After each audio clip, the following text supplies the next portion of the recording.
So, in a multitude of words, sin is not lacking, but whoever restrains his lips is wise. In a noisy world, our minds become ever noisier and estranged from truth.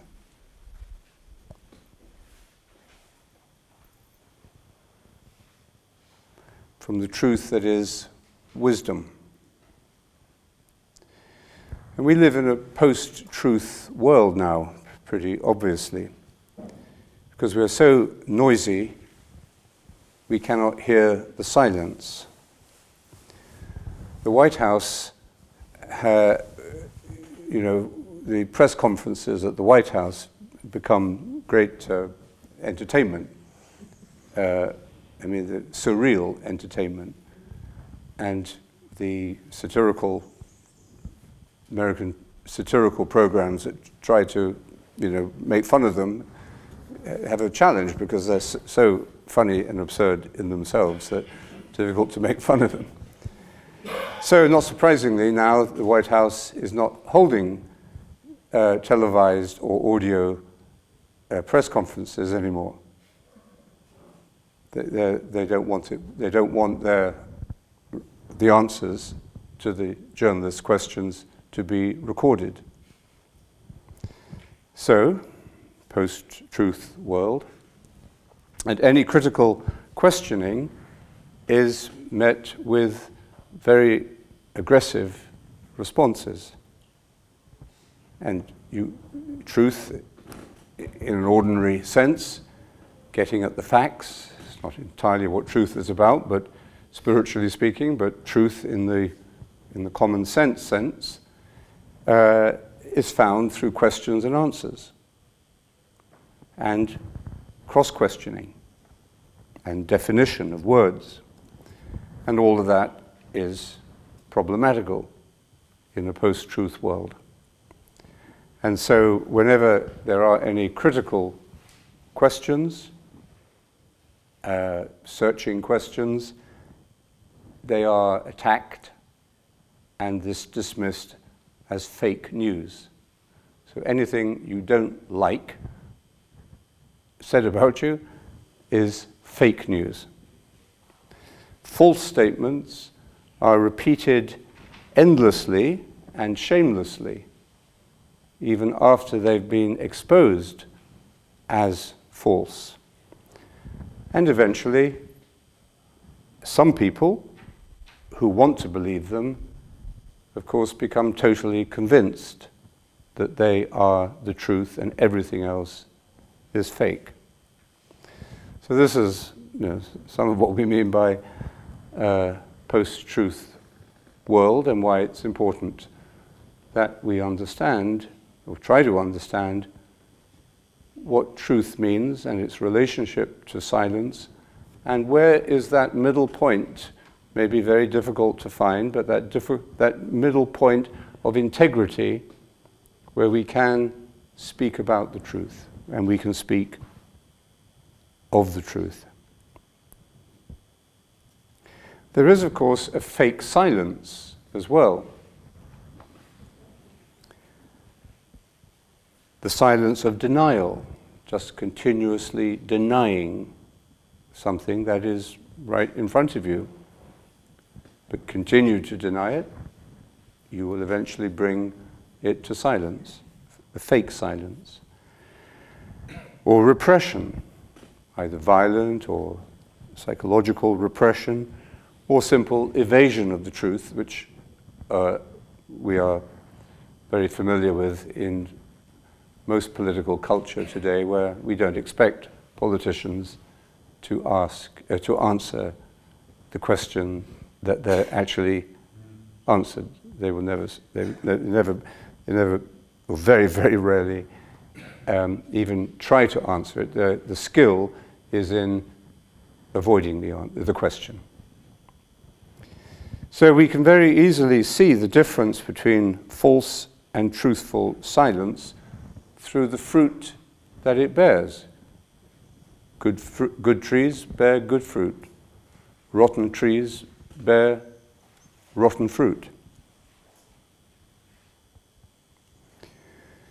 John Paul II wrote an encyclical called Veritatis Splendor, the splendor of truth.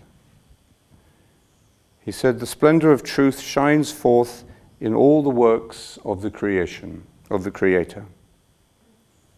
Truth enlightens human intelligence and shapes our freedom, leading us to know and love the Lord. We need, I think, some sense of this meaning of truth, the truth that enlightens everyone. We need to have some spiritual sense, or if you like, metaphysical sense of the truth, not just a scientific sense or definition of truth, in order for us to maintain any reasonable hold on truth in our social, political, professional communications, and even in our personal communications, even in our personal lives and relationships. The noisier our minds become, the more saturated with the noise of the media and the distractions of the media, the more difficult it is even for a loving couple to really be truthful with each other. We need to have some experience or some aspiration to truth as universal. And that means non-partisan. It doesn't mean I'm telling the truth and therefore you are telling a lie. It's not partisan. Truth that becomes opinionated like that leads to just a slanging match, shouting at each other or condemning each other or silencing, repressing the other person's point of view by whatever means. That cannot be the truth. Truth isn't like that, just as truth cannot be reduced to statistics. We know how many false statistics modern politics uses. When Jesus was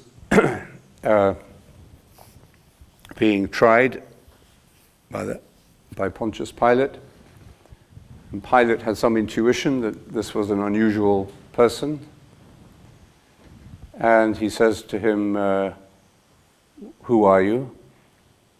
What are you about? And Jesus says, I have come to bear witness to the truth. There's a little pun in that perhaps also, because to bear witness, the word for that in Greek is martyr. So I've come to suffer for the truth. I've come to die for the truth. And that tells us something about how unpopular the truth inevitably is in any power structure. Wherever there is an institution of power, truth will be one of the first casualties. Power structures, whether they're religious or economic or political, power structures, the more hierarchical, the more obsessively powerful, power-centered, the games of power that go on, the more difficult it is to tell the truth or for the truth to be heard. And so Jesus is silent. Pilate answers as a power broker in an institution of power. He said, what is truth? You've come to bear witness to the truth? Well, yeah, you tell me what truth is. Truth is what I make it. Truth is what I can convince you is the truth. Truth is what my press conference can sell. And truth is what I can use to defeat other people who are expressing a different point of view. So, the truth then that Jesus is witnessing to, that we need for human health and wholeness, it is universal, and it has to retain its universality. It cannot be reduced to a creed or a ideology. Pope Francis said recently, one of the great temptations of the Church is to treat the gospel as if it were an ideology, to reduce it to something that can be defined in intellectual, conceptual, theological terms. The truth, therefore, because it is universal, is best transmitted in paradox. And that's why the great scriptures are filled with paradox. The great paradox of the death and resurrection, that we have to lose our life in order to find it. The paradox that St. Paul discovered, when I am weak, then I am strong. And this is very important, I think, for us as modern Christians. It isn't that we have the truth. Christ is not the right answer. When Jesus says, I am the truth, he also says, I am the way and I am the life. And he doesn't reduce truth just to the right answer that destroys other arguments. And that is often precisely how Christians, and some still today, of course, understand the truth of Christ. That it is a particular version of of reality that excludes all others. It's not what the Church or the Catholic Church teaches. The Church, we're told now, rejects nothing that is true and holy in other religions. That hasn't quite filtered down, I think, everywhere in the Christian mind. We still have many centuries of habit of thinking that we have the truth and they don't. That's really what is at the heart of that book, Silence, about Japan, the missionaries in Japan. And it's, so the word truth in Greek, aletheia, is the Greek name for the goddess of truth. And the meaning of the word literally is disclosure,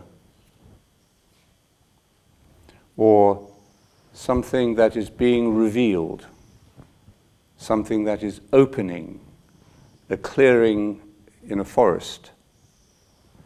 Reality rather than illusion. So it's not the answer that excludes other answers, the right answer. It is the revealing, the self-revealing of reality. And that's clearly not something that's going to convince Pontius Pilate or modern politicians or spin doctors or confidence tricksters who are frightened of the truth. That's their biggest enemy, is the truth.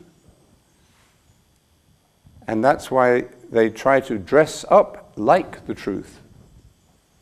They want to seem to be truthful. They can false prophets. They can be very convincing, because we also want to be convinced. But they can also get the truth to look like them.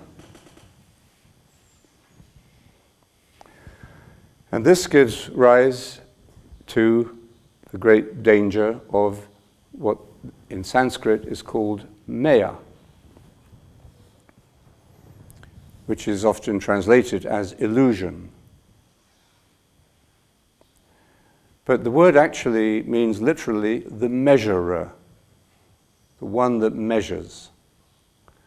So maya is the power, as it were, or in thought, by which limitations and divisions are seen to exist within the oneness that is truth, the oneness that is reality.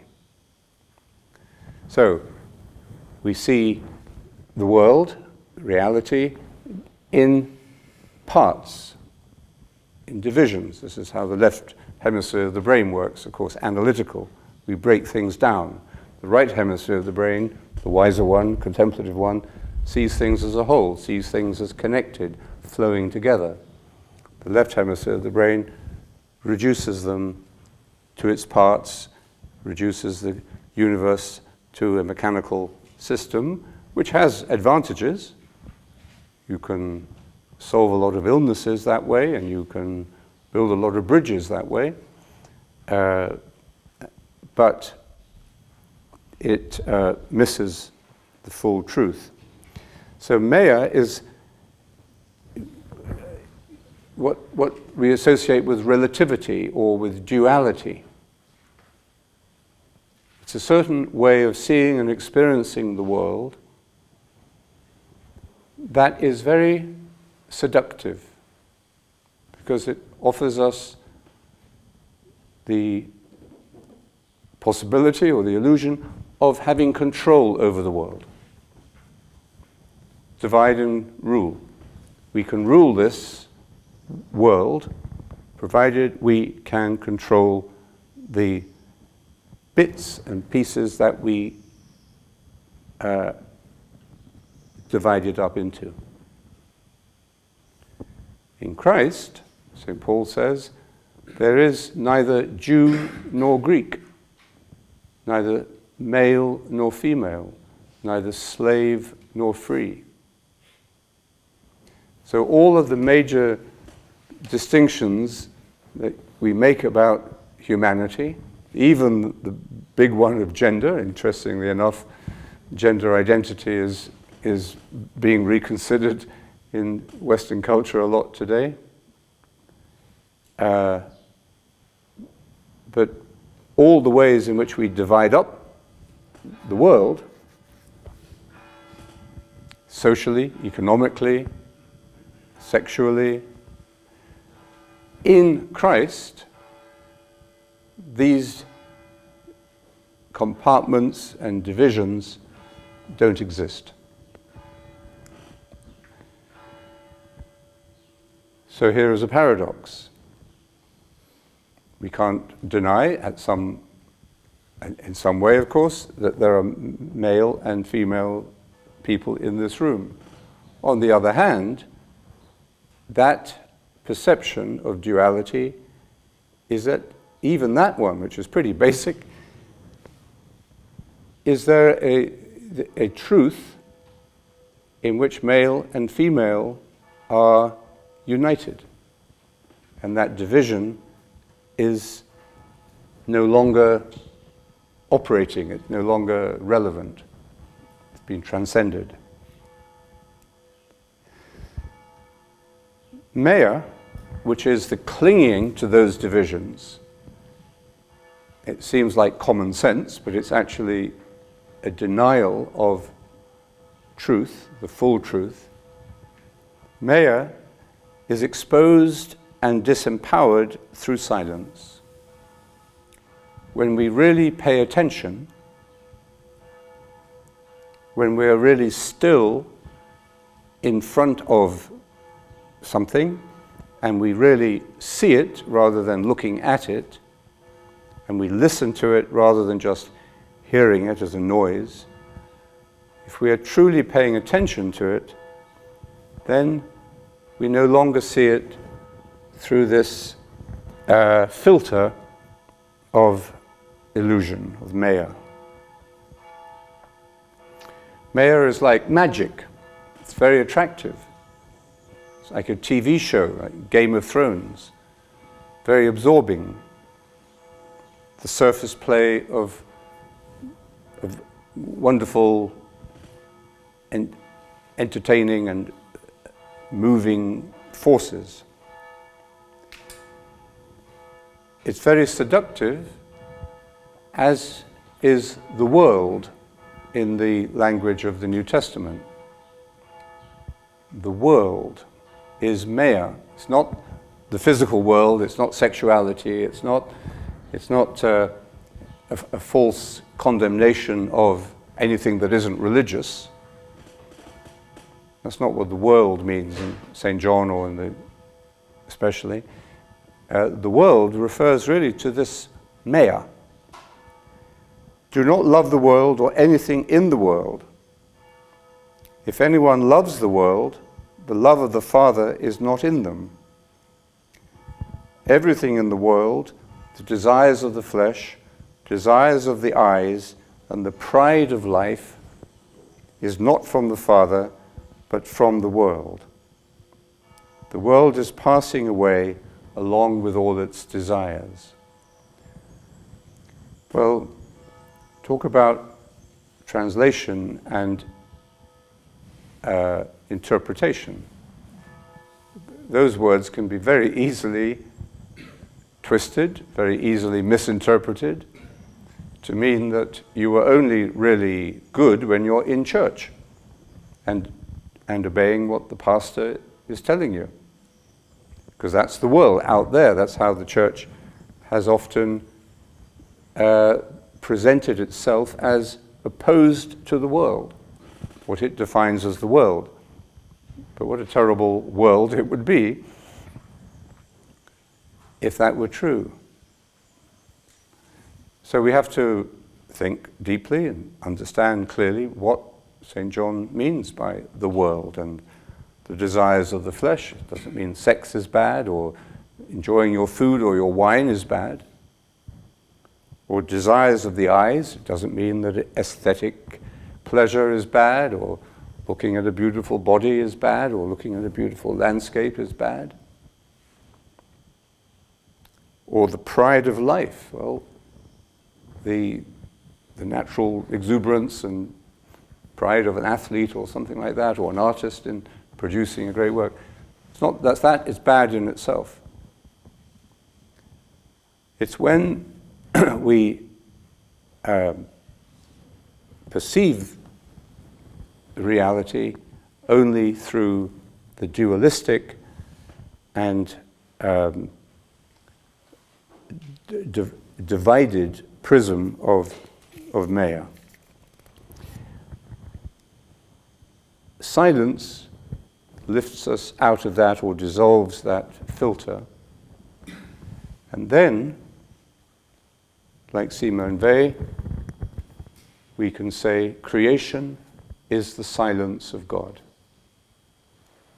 Then we look at the world, creation, and we see it filled with the silent being of God.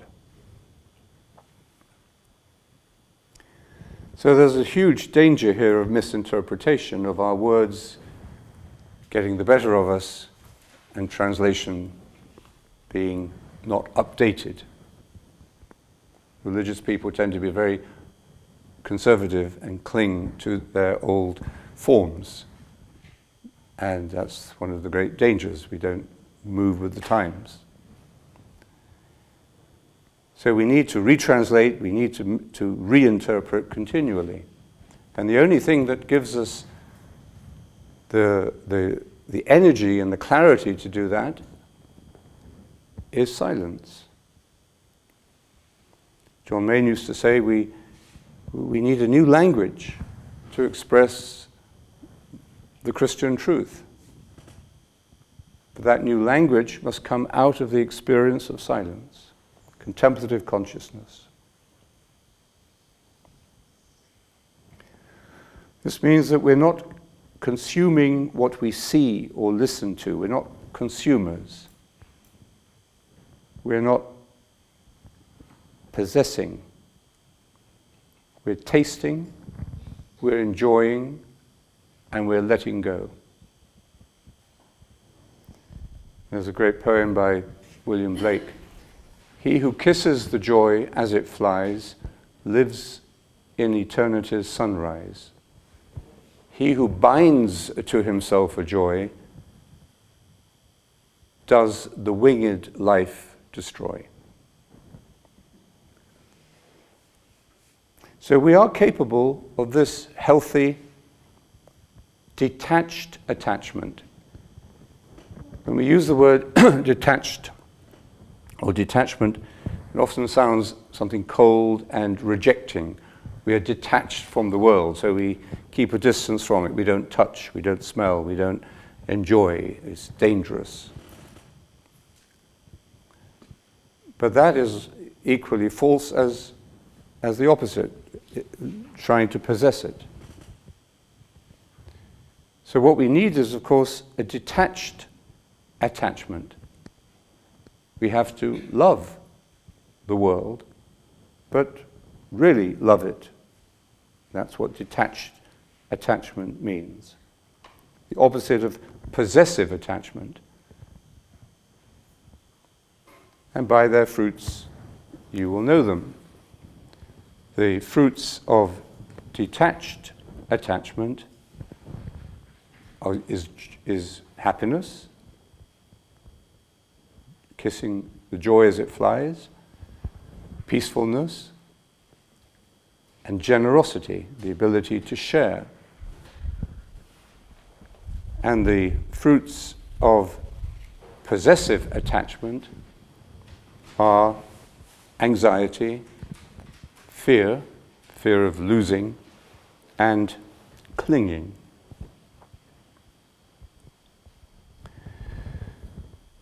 So do we want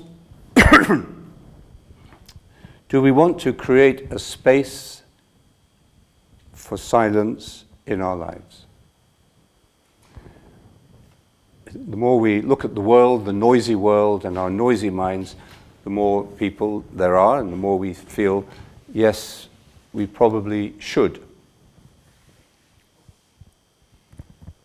This should be where the church is helping the world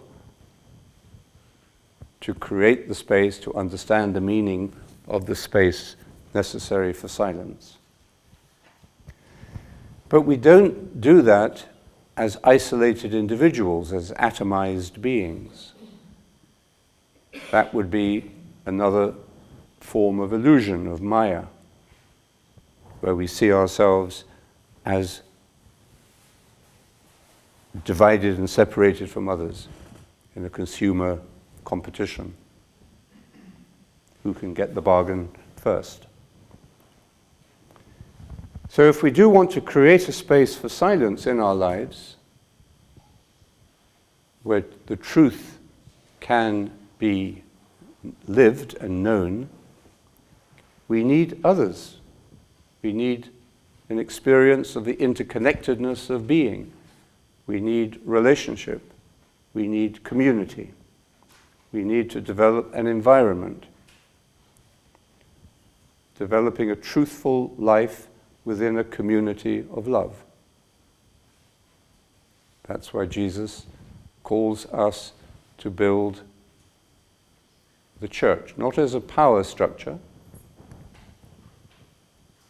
but as a community of love. That's why monastery rather than the Vatican is a better model of the church.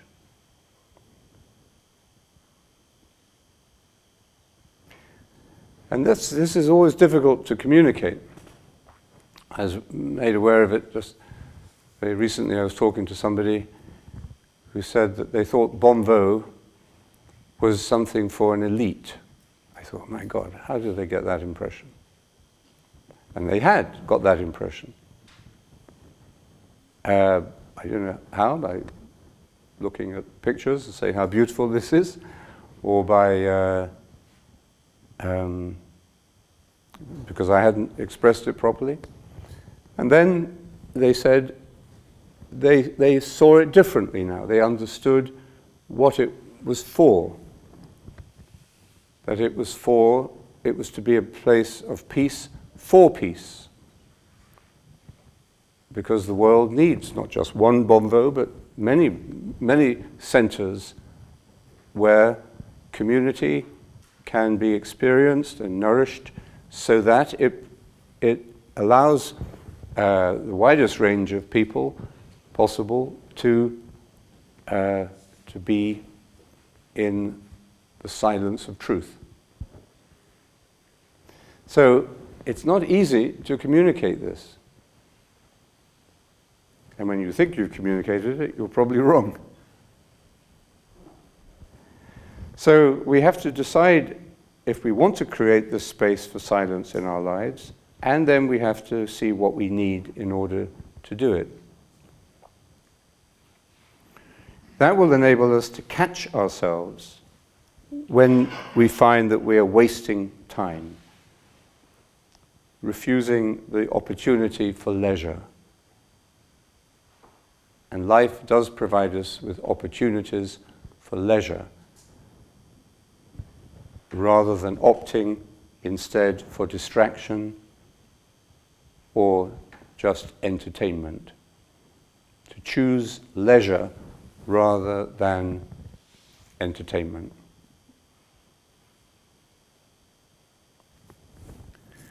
We have to be able to see that the flow of noise in our minds, because we live in a noisy society, we're going to be conduits for that noise to some degree. Maybe we need to take more time of retreat and be more faithful to those times of meditation. But we need to be able to see that our minds are noisy. And the first step is to quieten the mind and to replace some of the unhealthy, jangled, jumbly, chaotic noise with some healthy ideas. If you can tune in at any moment of the day or night to WCCM online radio, and it's a flow of consciousness, of thoughts, talks from all sorts of places within the community, punctuated by meditation times. So half an hour of silence. Is it 3 or 4 times a day? 4 times a day. The flow of thought and words on the radio is punctuated by times of meditation. So should our lives be. If we're going to be able to tell the truth at a press conference, we need to know and not be frightened of the truth, and not be repressive of people with different opinions. Then we have to develop a right attitude towards thinking. And we have to make sure, as St. Paul says, that we fill our minds with good things, good thoughts, rather than images of violence or violence against women, which is what you get on most American TV programs, or gossip or triviality and lifestyles of the rich and famous, all of this stuff. So replace some of that garbage and junk food with interesting and stimulating thoughts. But we still need to take time for non-thinking. Right thinking means it should be enjoyable and insightful and creative and productive, different from circular, obsessive, fantasy thinking. And there is always a choice.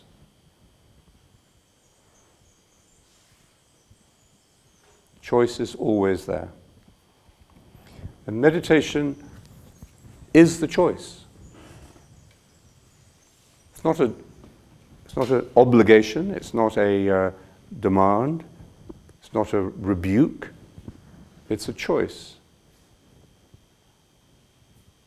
And it reminds us of the freedom to choose and to see the difference between those two ways of being.